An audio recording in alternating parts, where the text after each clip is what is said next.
Hello everyone, আসসালামু আলাইকুম। Welcome back to Maha's kitchen.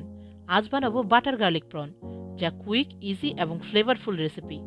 আরও নতুন ভিডিও দেখার জন্য আমার ইউটিউব চ্যানেলটা লাইক এবং সাবস্ক্রাইব করে নিয়ে আমার সাথেই থাকবেন এবং ফ্রেন্ডস অ্যান্ড ফ্যামিলির সাথে শেয়ার করে দিবেন।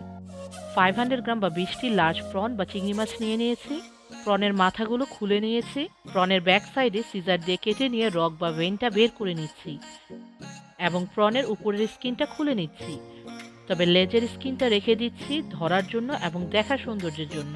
প্রনের মাথাগুলো দিয়ে ভিন্ন আরেকটি রেসিপি বানিয়ে নিব, যা পরবর্তী ভিডিওতে দেখতে পাবেন। 12 ক্লোভ গার্লিক বা রসুনও চপ করে নিয়েছি, যা পরে ইউজ করার জন্য। প্রনগুলোকে ভালো মতো ওয়াশ করে একটি বোলে নিয়ে নিয়েছি। অ্যাড করে দিচ্ছি half teaspoon salt, half teaspoon black pepper powder, half teaspoon paprika এবং 1 টেবিল স্পুন অয়েল। সবকিছু ভালোভাবে মিক্স করে নিব।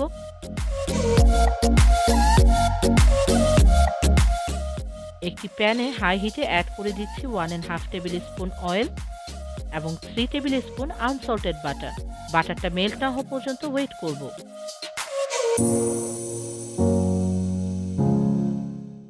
এবার হাফ প্রন অ্যাড করে ইচ সাইডে 1 মিনিটের মতো কুক করে নিব, বা লাইটলি গোল্ডেন না হওয়া পর্যন্ত প্রনগুলোকে কুক করে নিব। তবে সবগুলো প্রন একবারে দিয়ে প্যানটা ওভারক্রাউডি করা যাবে না, এতে প্রনটা ভালোভাবে ভাজা হবে না।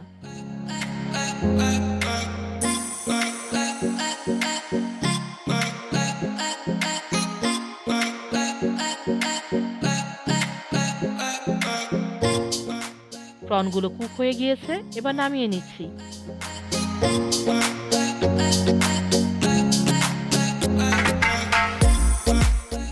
সেম বাটার অয়েলে এই বাকি প্রনগুলো অ্যাড করে 1 মিনিটের মতো ইচ সাইডে কুক করে নিব।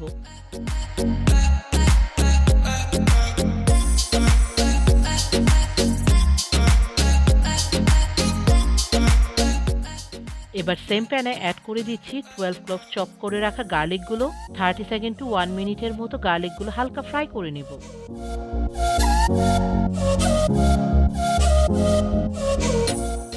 গার্লিকগুলো ফ্রাই হয়ে গিয়েছে, এবার অ্যাড করে দিচ্ছি ভেজে নেওয়া প্রনগুলো। আরও অ্যাড করে দিচ্ছি 2 টেবিল স্পুন লেমন জুস এবং 2 টেবিল স্পুন চপ কোরিয়ান্ডার বা ধনিয়া পাতা। সবকিছু মিক্স করে 30 সেকেন্ড টু 1 মিনিটের মতো কুক করে নিব।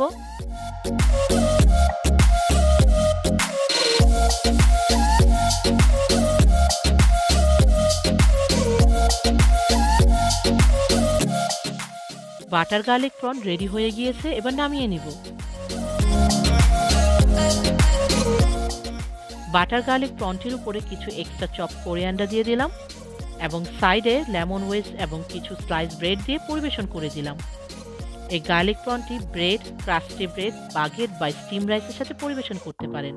এই রেসিপিতে অয়েল এবং বাটারের পরিমাণ একটু বেশি ইউজ করা হয়, যাতে ফ্লেভারটা ইউজ করে ব্রেডের সাথে সোক করে খাওয়া যায়। আশা করি ভালো লেগেছে।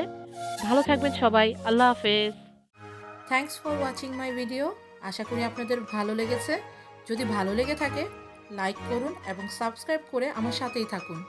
বেল বাটনে ক্লিক করে নতুন আপডেটের অপেক্ষা করুন। থ্যাংক ইউ সবাইকে।